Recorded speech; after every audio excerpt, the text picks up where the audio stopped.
Hello everyone, welcome to all our channel. आज की class में हम साइंस से रिलेटेड जितने भी मोस्ट इम्पॉर्टेंट वन वर्ड हैं वो सीखने वाले हैं जो प्रत्येक एग्जाम में बार बार पूछे जाते हैं। साथ में हम कुछ प्रीफिक्स भी सीखेंगे।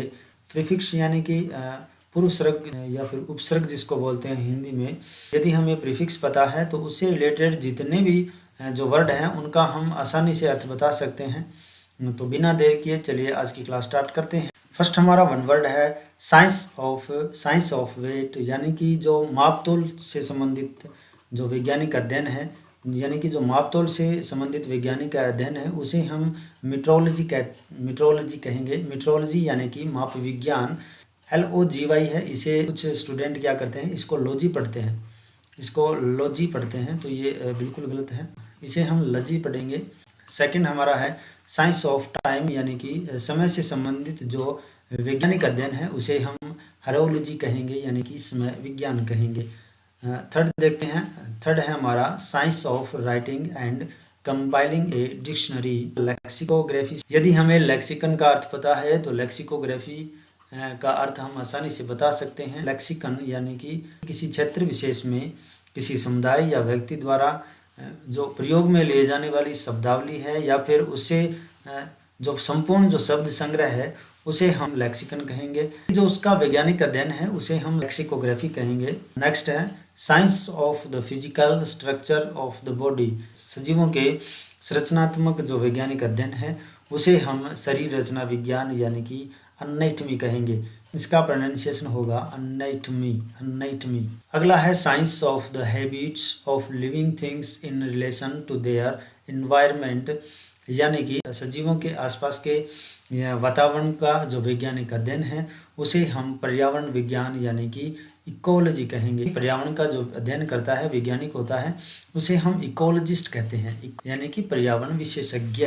अगला है science of the constitution of the whole universe, cosmography को समझने से पहले हम इसके कॉस्मिक को समझते हैं। इसका प्रोनाउंसिएशन कॉस्मिक होगा, यानी कि अंतरिक्ष या ब्रह्मांड से संबंधित उसे हम कॉस्मिक कहेंगे। हमारा जो ब्रह्मांड है यूनिवर्स उसे हम कॉस्मोस कहते हैं। इसका प्रोनाउंसिएशन है वो कॉस्मोस होता है, यानी कि जो यूनिवर्स यानी कि ब्रह्मांड से जो वैज्ञानिक अध्ययन है, उसकी बनावट है, उसकी संरचना या रचना है, उसके जो वैज्ञानिक अध्ययन है उसे हम कॉस्मोग्राफी कहेंगे। Science of the races of mankind and their relation to one another है। मानव जाति का जो वैज्ञानिक अध्ययन है, यानी कि सजीवों के आसपास के वातावरण के उनके अंतर संबंधों का जो वैज्ञानिक अध्ययन है उसे हम एथनोलॉजी कहेंगे। जो उसका अध्ययन करने वाला होता है उसे हम एथनोलॉजिस्ट कहेंगे। नेक्स्ट हमारा है science of the causes of disease, यानी कि रोगों के कारणों का जो वैज्ञानिक अध्ययन है उसे हम इटियोलॉजी कहेंगे। जो ई लगा है स्टार्टिंग में ये एक अमेरिकन वर्ड है और ये ब्रिटिश है। कुछ स्टूडेंट क्या करते हैं, इसको इटियोलॉजी पढ़ते हैं और इसको एटियोलॉजी पढ़ते हैं, तो ये बिल्कुल गलत है। इसका प्रोनाउंसिएशन है वो इटियोलॉजी होगा। अगला हमारा है science of mankind as an animal, यानी कि मानव की जो उत्पत्ति है और उसके विकास यानी कि प्रथा और विश्वासों का जो वैज्ञानिक अध्ययन है उसे हम एंथ्रोपोलॉजी कहेंगे। ये एक प्रीफिक्स है, यानी कि एंथ्रोपो, इसका प्रोनाउंसिएशन होगा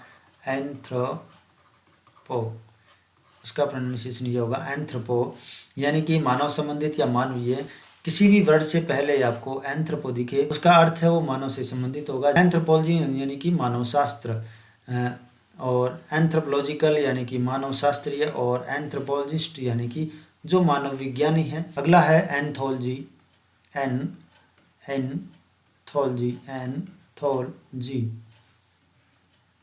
यानी कि अनेक लेखकों द्वारा एक ही विषय पर लिखी गई रचनाओं का संकलन या फिर संग्रह। अगला है science of mechanical and industrial art, यानी कि टेक्नोलॉजी यानी कि किसी भी विशिष्ट उद्योग के लिए अपेक्षित उपकरण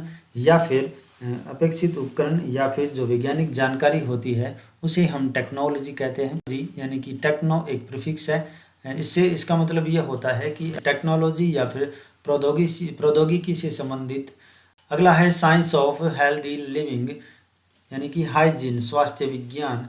यानी कि हमारा शरीर या हमारे आसपास स्वच्छता के नियम हैं ताकि रोग न हो, उसे हम हाइजीन यानी कि स्वास्थ्य विज्ञान कहेंगे। अगला है साइंस ऑफ इंस्क्रिप्शन। इंस्क्रिप्शन यानी कि पूरा लेख, जो शिलालेख या पूरा लेख, उसे हम एपिग्राफी कहते हैं यानी कि पूरा लेख शास्त्र।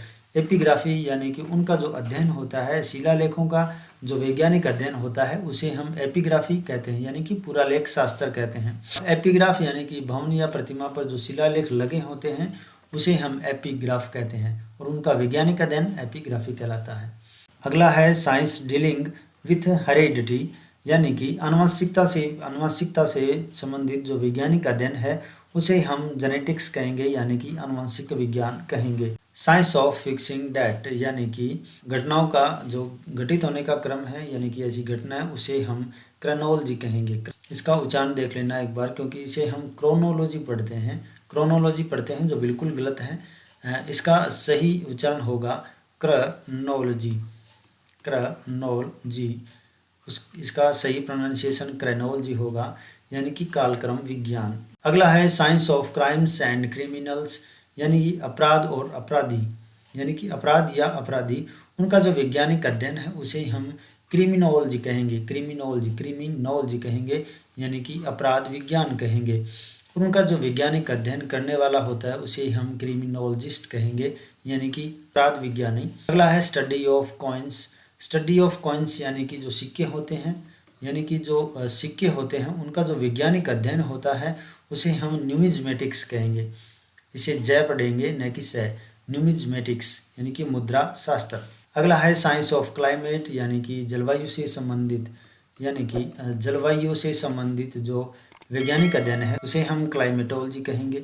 अगला है साइंस ऑफ ब्लड यानी कि खून से संबंधित जो वैज्ञानिक अध्ययन है उसे हम हिमेटोलॉजी कहेंगे। हिमेटोलॉजी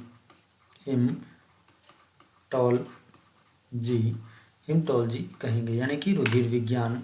हिम एक प्रीफिक्स है यानी कि इसका अर्थ होता है रक्त विषयक यानी कि खून से संबंधित। द स्टडी ऑफ बर्ड्स यानी कि पक्षियों का जो वैज्ञानिक अध्ययन है उसे हम ऑर्निथोलॉजी कहेंगे। इसका सही प्रोनाउंसिएशन ऑर्निथोलॉजी होगा। ऑर्निथोलॉजिस्ट यानी कि जो उसका जो वैज्ञानिक अध्ययन करने वाला होता है उसे जो वैज्ञानिक होता है उसे हम ऑर्निथोलॉजिस्ट कहेंगे। अगला है the study of beauty specially in art यानी कि ब्यूटी यानी कि सुंदरता, स्पेशली इन आर्ट यानी कि कला में यानी कि सुंदरता और कला से जो संबंधित होते हैं उसे हम एस्थेटिक्स और एस्थेटिक्स। ये एस्थेटिक्स एक अमेरिकन वर्ड है। एस्थेटिक्स और इसे बोलेंगे एस्थेटिक्स।